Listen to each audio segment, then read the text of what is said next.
everyone. Welcome to GamesHUB, a crypto talk show with our investors, partners, and remarkable personalities. My name is Tina. I am from the GamesHUB team and will host today's episode. Unfortunately, our co-founder Constantin join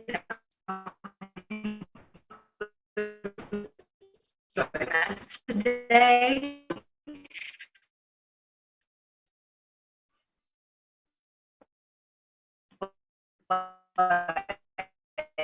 We all look forward to see him on the next. We have a special guest, meet Hector, the first Play2Earn NFT. Hello, Hector. How are you doing today? I am well. How about yourself? Great. Thank you very much. Today is going to be a very cool episode. Actually, we're going to discuss the future of Play2Earn and NFT gaming, and we are eager to hear our guests' views. Before we start, I'd like to remind our community that you guys can write your questions down in the live chat right here, and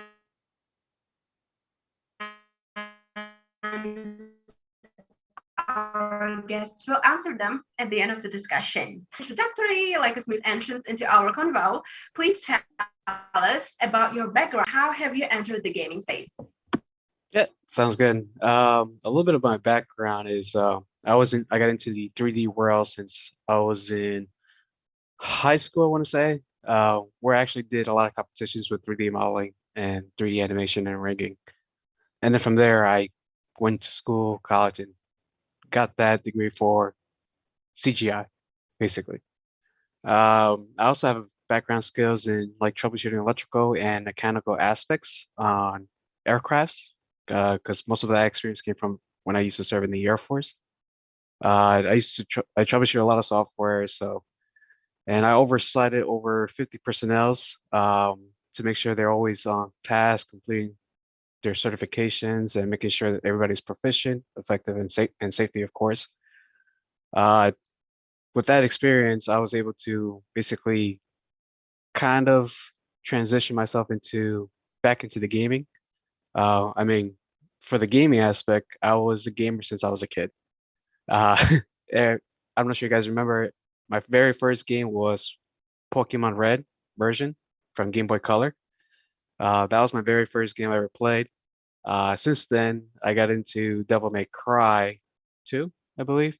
And from there, I was experienced into the live action adventure game. And that kind of got me into buying more games, getting into the gaming, understanding how the challenges, the mechanics are working. And throughout the time, through military career and just having fun playing games, that's when I got into poker. I met the CEO, who's the main founder, and I'm the co-founder. From the conversation we were just talking about just mainly crypto, because this was like around 2017. So just talking about crypto, and then he mentioned he always wanted his own poker game, and I was like, oh, that's kind of cool. I always wanted to play poker as well. Like, it would be cool to like manage a poker game, but I kind of wanted to gamify it in a way where not only poker players plays the game, but also crypto users and gamers like me. So with intense research, we're able to gamify, and that's how we got into. That's how I entered into the gaming space, to be exact.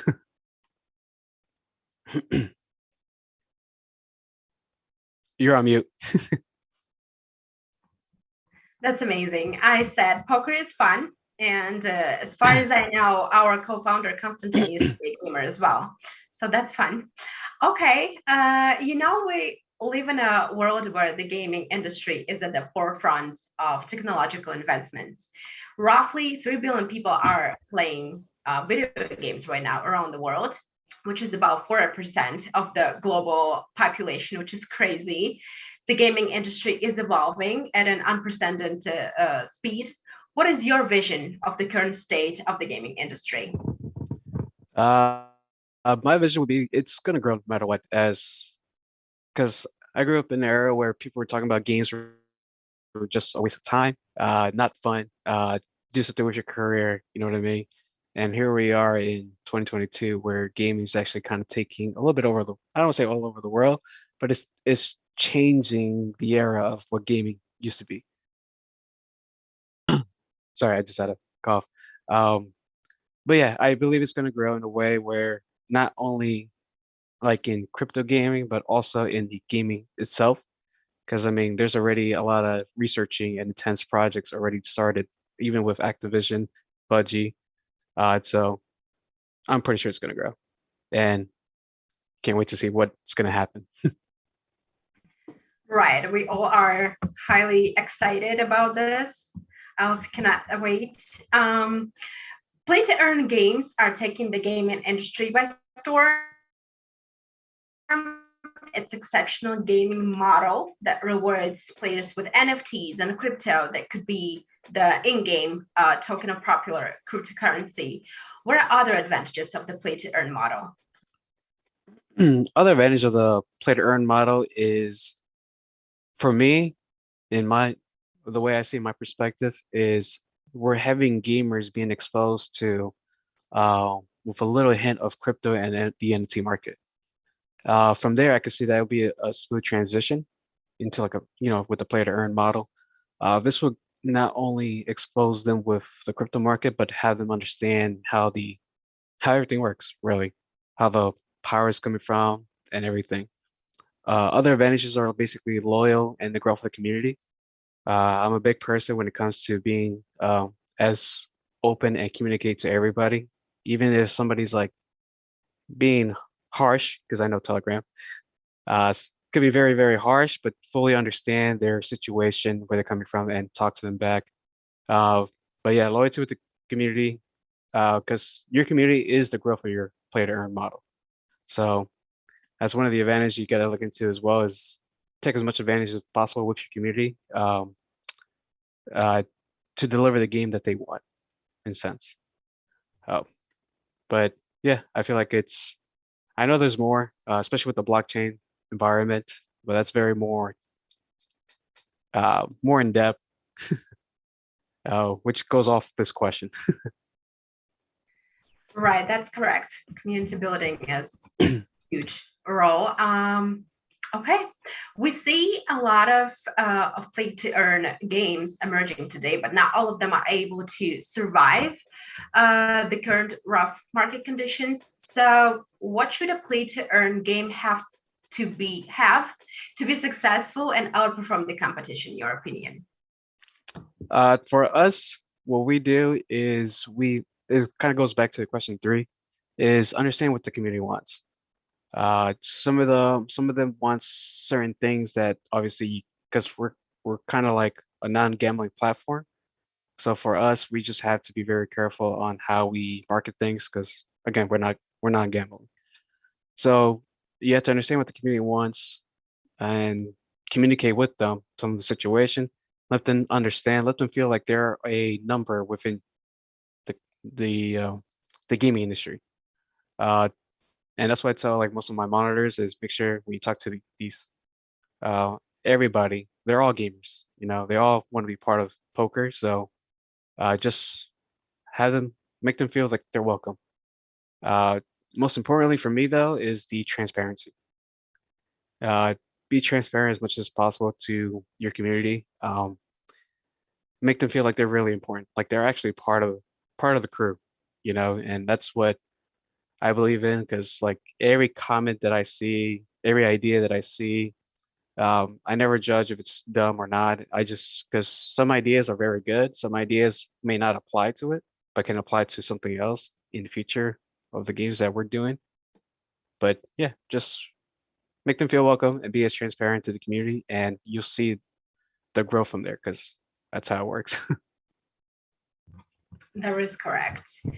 Right now, prioritizing a game economy and financial aspects, right? Many developers pay less attention to the quality of the gameplay itself.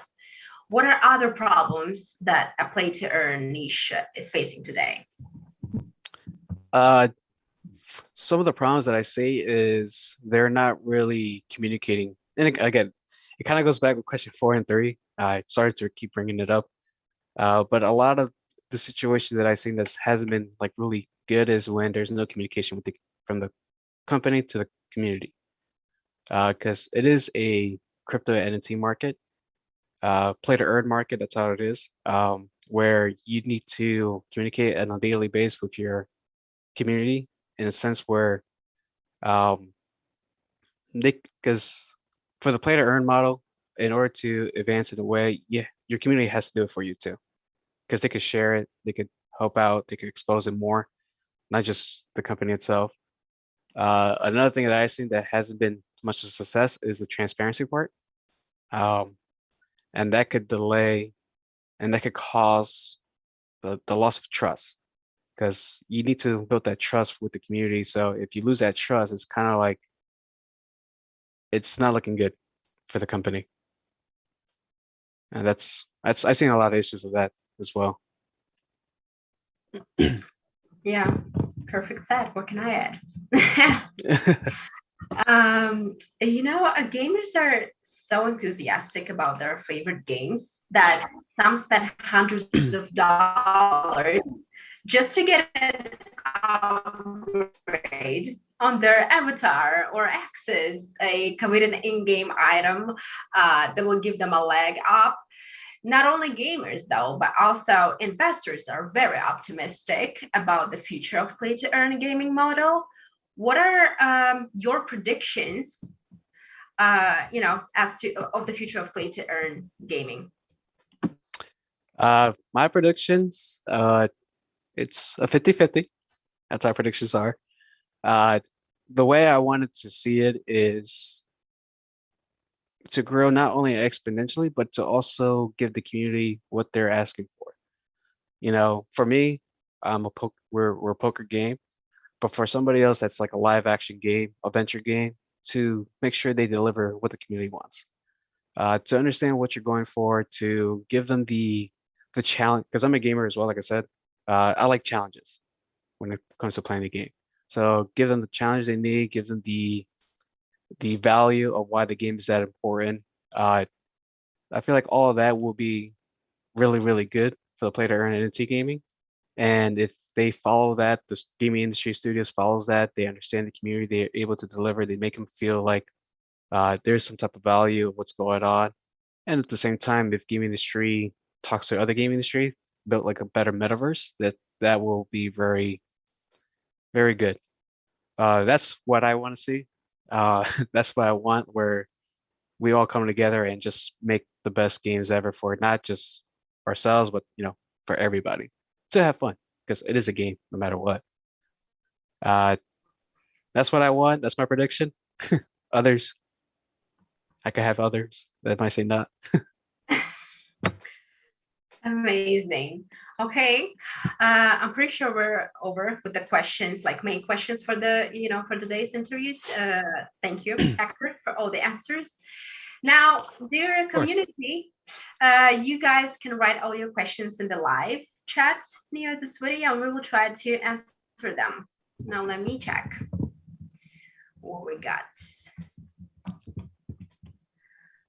Okay, there's a question from Jay Engs. Why would anyone want to play a browser game when they can play on their PCs? Will crypto somehow get integrated into regular games? It really depends on what every user is different. For me, I have PC, I have an Xbox, and I have a phone. Most of the games I play is on my phone, which is like applications or even browsing the same way. There are also people around the world where they can't really afford a gaming PC.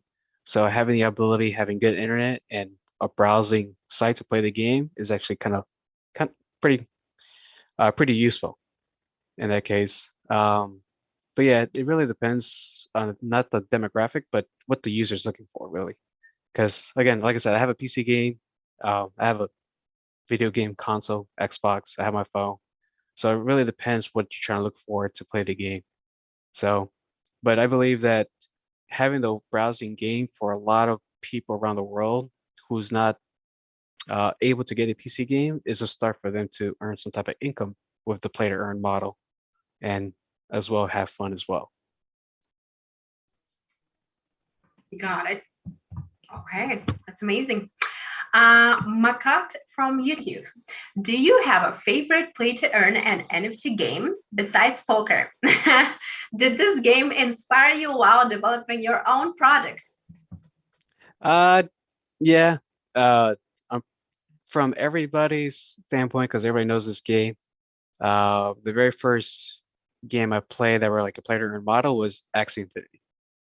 And I was highly impressed of the functionality, how it was working, and how it really took me surprised that um, that it gave me like a different vision of how play-to-earn models should be.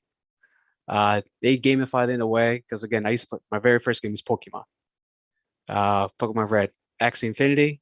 It's all about raising, breeding, battling. So it kind of brought me that childhood of mine, and it was good. I had exactly a good time playing it. But yeah, Axie Infinity was the one, and it kind of gave me an inspiration. Like, okay, incorporate entities into our own game, understanding what the community wants, and I think from that aspect, we kind of went from like a gambling perspective to a non-gambling, in order to fit the poker players and gamers too. Of course, you want to take all the best out of, other people's ideas, kind of adapt for your project. Okay, next question is from RYU from YouTube. Do you think X Infinity laid the foundation for play to earn games, or it was just hype and there are other games that did better? I'm not sure you guys heard of CryptoKitties. That's one of them that was like it was similar to like a play to earn model, but I think actually blew up really exponentially a lot is because they were able to help around the world, um, especially for worlds where like there were countries where like the income is not as high, where you play a Axie Infinity game and then they're earning almost like middle class level. So, and that was like a foundation of saying like, hey, play to earn model can work. Yes, there was a lot of hype to Axie Infinity. It was blowing up so much, but it happened because their business plan, the way to go with it, it worked. So I really believe that they had a big start for a lot of other gaming, play to earn gaming out there. But yeah. Amazing. That's cool. Next question, YouTube as well. Hi, Hector. I have a question for you. As far as I know, GamesPad is working on their own metaverse. Does Polker have plans to participate in this metaverse? That's a really good question. Neither I don't know because I don't want.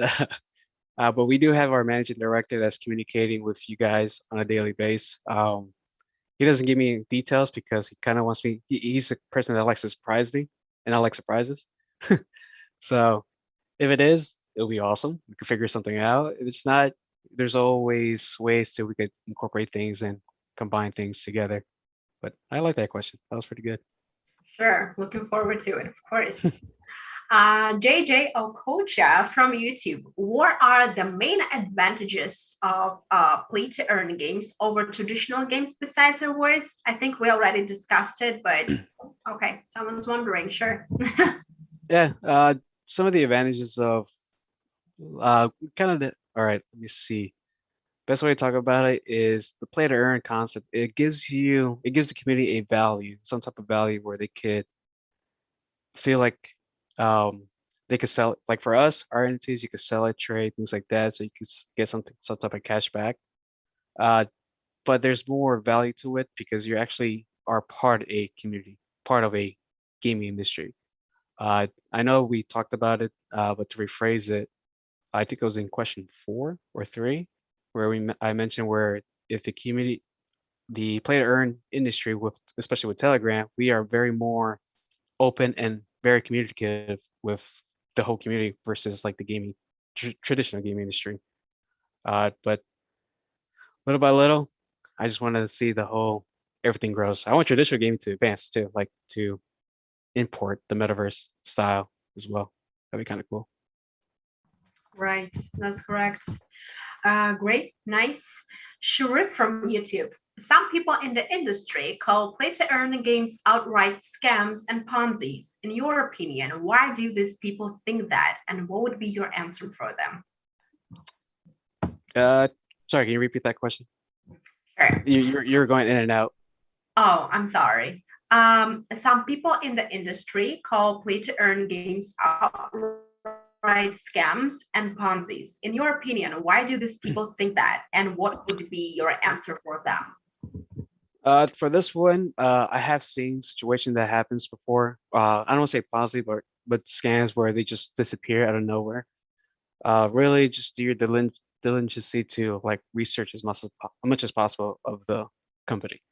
I'm the type of person like sometimes following the herd may not be a good thing. Understand why the herd's going there is a better thing to see it. So, for me, yeah, just don't follow the hype. Just understand why there's a hype for it. Research that company or that gaming industry. That way the scam doesn't happen. Uh, there's a whole different things about that. I kind of believe that more. It's more like a blockchain aspect for it. But yeah, just be very careful. But not all of it. Not all of us are like that too. So some of us actually do believe creating a game is and making it and deliver it to the community that they want it is more like important too. Just be Right. careful. DYOR forever. Huh? Chat from LinkedIn. How did Polker manage to survive the bear market while many other P2E games just disappeared? For me or for us, what we did is we basically you always had to be prepared for the crypto market. We knew the crypto market, the winter is going to come. It happens every 3 to 4 years. You can see it through the history. So I don't say we were, we were prepared in a way that it's going to happen soon. We just didn't know how soon, which happened pretty quick. For us, we survived by being transparent to the community. We're like, hey, we're still going. We're still going. The crypto market is not going to affect us because our goal is to deliver a game to you guys. So if other industries are able to be prepared for things like that at the same time, be as transparent as the community, you'd be fine. I do feel bad some of the gaming industry that kind of like disappear or were able to survive. But I do hope they could come back or at some point become better at the next port. Right. You guys are doing great. Thank you. Any new perks in the plan for those who bought the Polker NFTs? Asks EK from YouTube. Yes, we do have some things coming out. I can't say, even though I mentioned how being transparent is very important, but I can't say due to surprises. That's really what it comes down to. I could tell you this as soon as because I'm not sure if many people knows, we are transitioning from Unreal Engine 4 to Unreal Engine 5. So we want to make sure all the functionality, the mechanics, and plus the Unreal 5 perks they have, we're able to use it more. The use case will be more valuable to it. So it all depends on the outcome for that. And then from there, we're able to transition what the entities were bought before, what they could do now on Unreal Engine 5. So. Yeah, you guys heard this. It's going to be a surprise. Who doesn't love surprise, right? Sujit from YouTube. When Polker listing on Binance Exchange? That one? I can't. Man, that one. I don't work in like my managing director, he's the one that goes into listing and everything. I focus more on the gaming. That one I do want to see happen soon. Keywords soon. But it all comes down to, because I can't say who we talked to, but I know that we got approval that our game is non-gambling. And with a lot of these exchanges, they don't support gambling platforms. But because our game is non-gambling and some of them approved it, that's all I can say. It just comes out when will it happen. It's not Binance, I can say that right now. But I do believe that we are coming for you, Binance. Just be ready. Yes, let's cross fingers for this. You guys are excited for you. Metalhead from YouTube. Why should I play poker and not virtual poker? Yeah, that's the question. Yeah, I mean, everybody has different tastes. The reason why I think you should try out poker, it's almost like you're trying out food. Like, hey, you may not like it, but try it out, see what happens, see if you like it. If you like it, awesome. If you don't, no worries. I really believe that everybody should try the poker game because it's not like our every traditional poker game out there. It's it's gamified. There's challenges, there's rewards, there's NFTs, there's accessories you can attach to your NFTs. On top of that, there's ways where you could, I'm not trying to spill the beans, but there's a lot more things where you could deal with our game where traditional poker can't.